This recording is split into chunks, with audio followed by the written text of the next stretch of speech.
আলাইকুম। এই যে নতুন হেলমেট পেয়ে গেলাম। নতুন হেলমেট আজকে শোরুমে গিয়েছিলাম। শোরুমে গিয়ে হেলমেট চাইলাম, তো হেলমেট দিল। হেলমেট আজকে পেয়ে গেলাম ইনশাল্লাহ। এই যে শিরস্তান হেলমেট। এই যে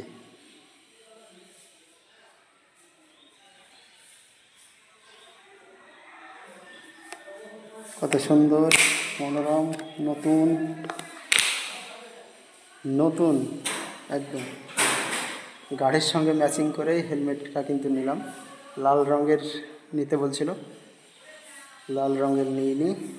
এটা হচ্ছে গাড়ির রঙের ম্যাচিং হেলমেট। তো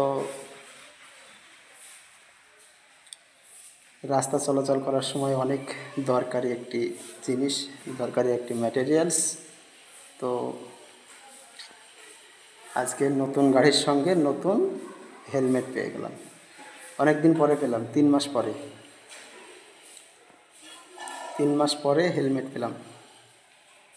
দেওয়ার কথা ছিল সাথে সাথেই, কিন্তু হেলমেট ছিল না। হেলমেট ফুরিয়ে গেছিলো, তাই হেলমেট না থাকার কারণে পাইনি। আজকে গেলাম, আজকে গিয়ে হেলমেট চাইলাম, তো স্টকে ছিল, তাই হেলমেট দিয়ে দিল ইনশাল্লাহ। এখন হেলমেট পরেই গাড়ি চালাবো। এখন হেলমেট পরেই কিন্তু গাড়ি চালাবো। হেলমেট পরেই কিন্তু যেখানে খুশি সেখানে যাব। তো সবাই আমার মতো হেলমেট পরবেন যারা গাড়ি চালান। আসসালামু আলাইকুম।